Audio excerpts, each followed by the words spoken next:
This is the Dr. Duke Show. Hello, everyone, and welcome to the Dr. Duke Show. I am Dr. Duke, and I am joined today by Dr. Jake Jacobs. Jake, how are you? Fantastic, Duke. Thanks for having me on. Always nice to have you in studio with us. And, well, the good news keeps a-coming, kind of. I mean, we've been pretty depressing lately, Jake, but I think we've had a couple of upbeat stories here, and one today as well. We have... Robin Vos is my new hero. Oh, there you go. The Speaker of the Assembly here in Wisconsin is Robin Vos, and he's been a kind of a controversial figure for a lot of people. But the Republicans have done something that's kind of interesting. They have voted to cut roughly, I'm not sure it's a cut, but they voted to cut University Wisconsin system budget by $32 million if they do not get rid of DEI initiatives. We've said for a long time, Jake, that the one thing that legislatures can do is they control the purse. They can tell a university system like UW-Madison, the UW system, which is as left can be, you can tell them, hey, you can keep doing DEI, you can keep pushing critical race theory, but we're not going to give you, we're going to cut your budget, right? And here, $32 million is a significant chunk of change that the university can get if they get rid of DEI. So it's debatable whether it's a cut or not. It's kind of the carrot rather the stick approach. But I've worked in universities 30 years now, Jake. I've worked long enough to know that the only thing that trumps their venality when it comes to race is money. So your thoughts on this? Well, look, Robin Vos, who I've had problems with for a lot of reasons, but he did say that this stopping DEI is the single most important issue facing the nation. He calls it division, exclusion, and indoctrination, and it's a form of Americanization of Maoism is what DEI is all about. It really is what it does is it attacks all whites as being systemically by their very nature racist. It in essence creates a new vocabulary. It intimidates students from day one in freshman orientation all the way through their career. It intimidates professors. You've experienced that in the UW system. It is something that has been egregious, and it really has been at wearing down the actual social and moral fiber of America.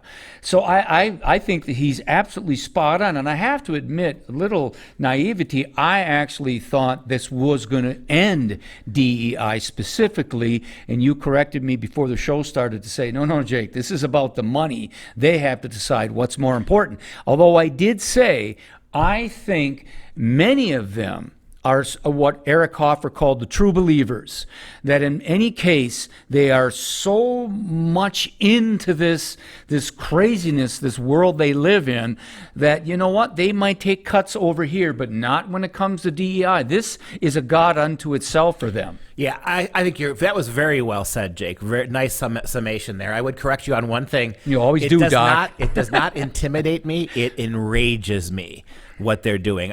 But you also made another great point. If it were up to the chancellors, they'd take the money. I think they would much rather have the money. But if you took a vote on campus, every single campus in the Wisconsin system, you let the faculty vote, they would vote almost unanimously to get rid of the 30. We don't want your stinking money, right? We want DEI. I guarantee you they would do that. They're true believers. They're a cult. It's a complete cult. We have a video to take a look about. Instead of forcing these students to view the world through a lens of race, gender, or economic class just to obtain one of these degrees, UW system ought to be teaching them different things such as critical thinking and problem solving, teamwork and collaboration. Now, the Republicans have some kind of plan hatched to have the UW system come back with a new plan on how to spend that money. And we think that we reject the entire concept of what they're doing, that the university system would be cut at a time of surplus. The plan also could cut 180 diversity, equity, and inclusion jobs on UW campuses. Now, Republican lawmakers in the Joint Finance Committee say they will cut the university system's budget by $32 million, despite a projected $7 billion state budget surplus. Rothman warns the cuts could prompt tuition increases and campus closures. We now rank 42nd out of 50 states in the nation in terms of funding for the public university system. I would suggest to all of you that does not bode well for our ability to carry out our mission and in turn serve the state of Wisconsin. Governor Tony Evers, a former member of the UW Board of Regents, has threatened to veto the entire state budget if the university's budget was cut. Good. I hope he does it. But I find it very hard to believe. We're giving, I talked to one lawmaker who said basically we're giving $1 billion to public schools. $1 billion. You know as well as I do what the public school does with that money. They do everything but educate your kids. So what the universities might be losing in DEI, the public schools are going to quadruple down on all this. So garbage. you're stealing from Peter to give to Robin, Paul with yep, DEI. And quite frankly, I'm more worried right now about the public schools than the universities. Yeah, the universities are horrible with this stuff, but by the time a kid is 18 years old and goes to college, he can fight back. That $1 billion is going to take all of that critical race theory and embed it much more deeper in middle and elementary and high schools. You know, Duke, we see this as actually we talked previous programs about conservatives awakening to the madness of wokeness, and we see Governor Abbott with their legislature down there actually doing the same thing that's happening in Wisconsin. They're trying to get rid of DEI. We see Governor DeSantis of Florida doing the same thing. The governor of North Dakota, Burgum, I forget his name now. Same thing, but while that goes on, you and I both know that the system originally was meant to be local control, state legislatures. It was the home, the governance of the home within the village, within the city, within the town. It was to be within the state capital, and state legislatures were to play a huge role. But now this skewing of a true federal constitutional system has been flipped on its head, where the swamp, D.C., now controls from D.C. into Madison, into UW Oshkosh, all across the country. And here's my point. Federal judges are stepping in and saying to DeSantis and Abbott and Burgum, whatever his name is, from North Dakota, and other governors, there's been about 20 who have tried to respond to this. You can't do it. It's unconstitutional. It's illegal. It's a lie, but this is what's happening. So this federal system that we had, which was home and local, has been inverted and perverted. Yeah, and we talked about many times on this show about Common Core. Common Core back in 2011, 2012 was never, obviously, now we know, obviously, it was never going to make our kids smarter. It had nothing to do with improving education. It was a pipeline, a Trojan horse. So I use that very word for a dozen years. It's a Trojan horse to bring federal control of education to local districts. That's more or less what we have now. And what's really interesting to me, Jake, is how the lefties talking about this at the university are decrying this, right? It's you, as if the purpose of the legislature is simply to give us as much possible money as they can. We don't care if the taxpayers are getting carte blanche. Yep, we don't care if the Wisconsin system, which serves the entire state, largely funded by taxpayers like you and me, we don't care if we're serving your ends. We don't care at the university if your kids can't read, can't write, they're not capable of jobs, their math and language and reading skills are terribly poor. As long as they're getting a steady diet of DEI and social justice, right? Yeah. And so finally then, the idea becomes from the progressives, your job as legislators is to give us more money every year and to shut up. And notice how it's causing them problem. Evers is threatening to veto this. $32 billion is chump change compared to the $1 billion you just gave the public schools. And that's why I think you call his bluff. He's not that stupid. The former head of the DPI, is that correct? Yeah, he used to be in the Board of Regents at right. UW-Madison. He knows how to play the game. You know, Duke, you and I have been in education a long, long, long time. My God, the first time I stepped into a classroom was 1977. That was a long time ago. And we have seen the explosion, the bloating of, in Washington, D.C., the administrative bureaucratic state, but the same thing at the university. When it comes to the hiring of one professor, you've got 3 administrators, you've got 3 bureaucrats, you have people with graduate degrees in sociology or social justice, and they're in the schools. It could be La Crosse, it could be Madison, it could be Eau Claire, and what they're doing when the freshman kiddies come into the school, they're giving them the DEI, they're giving them the BIPOC lectures, they're giving them the LGBT alphabet people lectures, they're telling them what to think, how to think, they're intimidating intimidating them, especially if they're white, to change who they are. And the fact is, we see that this bloating. They said in the cut we had that they were talking about cutting 188 positions. Cut 188 positions. Get rid of these bureaucrats. Get rid of these people who don't know diddly squat, who think they know so much that isn't so we can free up these kids so they can learn the basics of what a true liberal arts education is. If they were to cut the 180 DEI guys, there would still be 47 DEI officers across the campuses. Still to come, up to 13 pediatric gender clinics at university hospitals could close or scale back by the end of the year as a result of Republican-led states restricting doctors from removing healthy organs. We'll see you on the return. Today's episode is brought to you by FreedomProject Academy. Take back your kids' education. FPA's fully accredited classical curriculum provides live, on-demand, and homeschool courses built on Judeo-Christian values. Request your information packet and save 10% on tuition by visiting freedomforschool.com. That's freedom, F-O-R, school.com.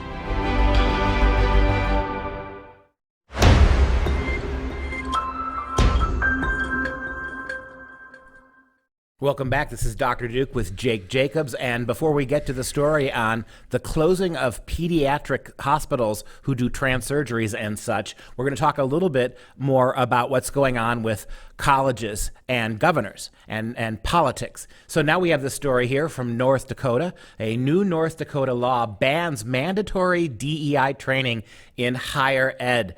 This is becoming more than just a ripple. It's becoming a wave. And it's okay. If you see CNN, they had a report that came out in April. They said, there's a record number of anti-LGBT bills that have been introduced by the Republicans, by the conservatives. Shame on Abbott, shame on DeSantis, shame on Burgum. The ACLU is tracking. They say there's 491 anti-LGBTQ bills in the United States of America.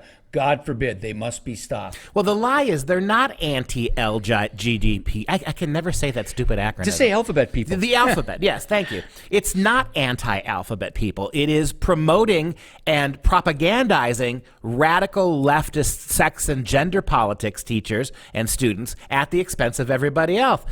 And I want to make this very clear to you. No, who is it that's discriminating against the LGBTQ here? Who? They have more power than almost 2 years ago, 3 years ago, we would have said Black Lives Matter had all the power and the leverage. Hundreds of millions of dollars flowed into them. Every corporation on their knees before them. Well, that moment has passed. Now it's the LGBTQ and the trans activists who are the big bullies on the block. And every time somebody tries to take that bully down because they're threatening other people, who was it? It wasn't conservatives walking through the streets last weekend chanting, "We're coming for your kids." It was the LGBTQ. So this nomenclature that the left uses is complete BS.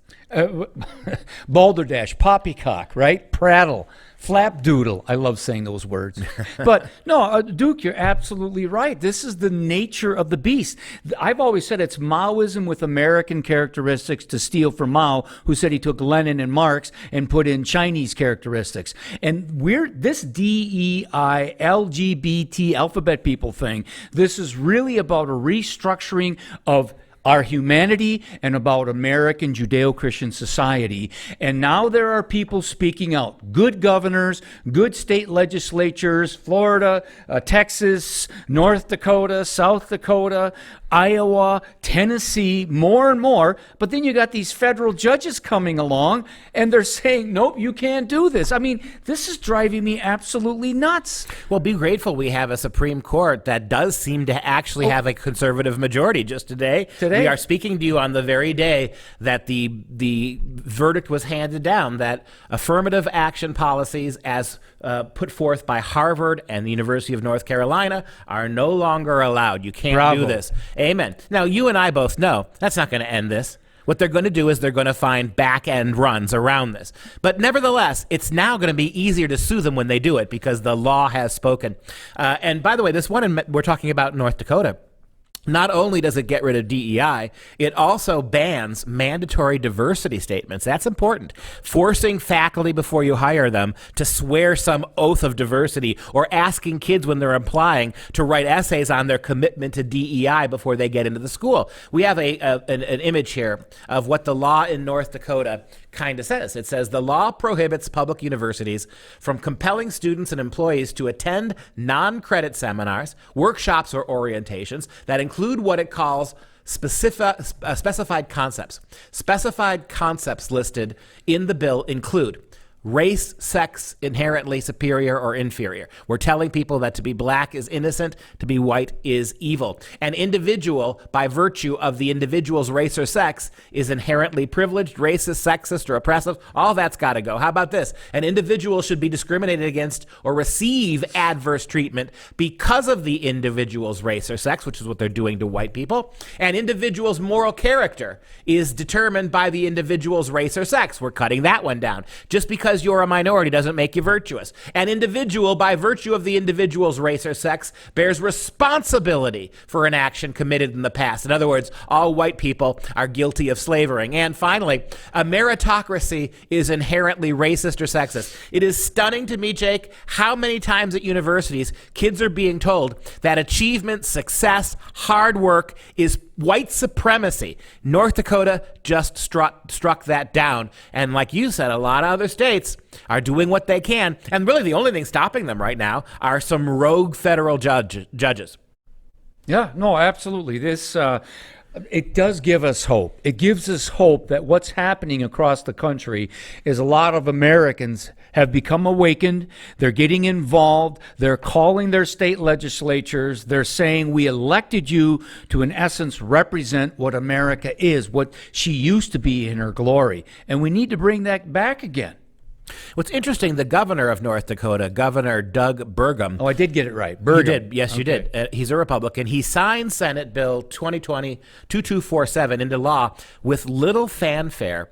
His office issued no press release about the signing. Only the Senate Journal includes a communication from the governor stating that he signed it, with a bunch of other bills. In other words, I'm getting the impression, and I don't want to slander the man, but it's almost as if Governor Burgum in a very red state decided, I have to sign this or else my reelection's in danger. Well, and so consequently, awfully quiet about this. Maybe he's saying, let's just be quiet. Let's get the job done. Possibly. Let's not bring undue attention because we'll get them behind back doors, so to speak, so they're not ready to come after. You know they're going to come after. That's going to be the whole thing in 2024. Their mantra is love, whatever that means. Theirs is going to be with us, hate is hate. This is all hateful stuff. We believe in meritocracy. We believe in content of character. We believe in getting out of bed and working for a living. We don't believe in racism. By the way, Clarence Thomas and that the ending of affirmative action, I read a little bit about it before we came here. Brilliant stuff. You know, this is, if you have a chance, Mom and Dad, Joe and Jane America, please take a look at Clarence Thomas's evisceration of race-based preferences in his today's statement. This is, I think it's one of the most important documents written in the 21st century. It is that well written. I mean, read the whole thing. You may or may not know this, but the wise Latina Sotomayor and Ketanji Brown, the new Jackson. Yeah. I'm sorry. Yeah, Yeah, Ketanji Brown Jackson. Right? Yeah. No, you're right. Okay. They both condemned this. They basically allege that the Supreme Court now is re-legislating racism in this country. Read Clarence Thomas's statement. He actually goes after Sotomayor's statement directly. It is well worth your time. Duke, and it's not a coincidence that Clarence Thomas, who experienced true racism in the Deep South back in the day, was a Marxist and came to the light and became a Roman Catholic, etc. He was trained in natural law, God's law, classic thinking. And of course, the leftists, they despise that worldview, those values. And it wasn't just his growing up. He still every day faces racism against the media, the left-wing idiots out there. So, yeah, absolutely. I mean, Clarence has never, it doesn't matter how high he rises in this country, simply by being a conservative and a Christian, the racism continues to flow. So this was, I had to be very, very satisfying for Clarence Thomas to be able to write this way. Please take a look at it. You'll be proud again of America when you see it. And before we go, we've got one more short segment to do. We teased this a couple minutes ago, but you've got university youth gender clinics closing quite large because of blowback and political activism and legislators making it hard. So rather than growing, some of these university gender clinics are beginning to wind down. We've actually got a short video. But gender there is a link between it, and you're saying that people can't change no, they who they want to be. They can't, unless you get a penis attached. No, I'm not. You're confusing sex and gender. No, I'm not though, because if you have a vagina, you're a girl. If you have a penis, you're a boy. Yeah, you can't have a vagina and be a girl, but then unless you get surgery, even then, because you've got those genes. How you identify. Yeah, it's not an opinion that we express in this school. Yes, it is. No, it's not. And if you don't like it, you need to go to a different school. So I'm reporting school. you to Miss Willis. You need to have a proper educational conversation about equality, diversity and inclusion, because I'm not having that expressed in my lesson. When I'm teaching you about you can be who you want to be, how you identify is up to you. Yeah, I should have given you more of a setup for that, but you could follow that, right? This is why these clinics in America are starting to feel the pressure. That teacher over in the UK just bullying that young woman who was making the argument, why are we spending so much time on this? And what if I don't agree with you that gender is what you say it is? And you heard that teacher, right? We're going to have a conversation here. I'm reporting you to Miss Willis. You're going to have to, you need to go to another school if you're not willing to understand diversity and inclusion. That tide, what you're seeing in the UK is happening here now as well. People are really beginning to push back. Yeah, the child wanted to identify as a cat, by the way, in the context. Did you notice she mentioned DEI? Right. See, people don't recognize how broad this is. And by the way, when I think of America and what we stand for, we're exporting this insanity, this discombobulated lingual insanity around the world. I mean, they're absorbing this in these schools. I went to University of Brighton and taught at a high school not too far away from Rye College. If you'd have told me that 45 years ago when I was there, this is what we'd be discussing, I would have said, oh my God, what planet are you living on? This can't be. Yeah, absolutely. And up to 13, we mentioned, pediatric gender clinics at university hospitals could close or scale back by the very end of this year, a result of Republican-led states restricting doctors from removing healthy organs or injecting hormones into minors who are confused about their gender. And I go back to what we've said many times, Jake. Look, this is America. I think we started this segment, the first segment, with pointing this out. This is America. No one's persecuting gay people. This is the freest country in the world with regard to how you want to live your life. If you're an adult, you want to live with 3 men, do it. You want to have sex in bathhouses, do it. If you're a drag queen and you want to dress up like a woman and go parading around your local Walmart, you're able to do it. The only thing we are telling you is leave the kids alone. And the progressive left has decided that they are incapable of leaving kids alone, and they deserve everything they're about to get. Jake, I'll give you the final word. No, this is the bottom line. This is our job, Duke. Our job is to protect our children, and they want our children. They've taken far too many of them already, and it's up to us to actually be engaged, be involved, be aware of the darkness of wokeism, and stand up and speak out. And that's going to wrap up the show. If you have any questions, comments, or want to support the show, simply visit Dr. Duke Show. On behalf of Jake Jacobs and myself and the Dr. Duke Show, thanks, and we will definitely see you next time.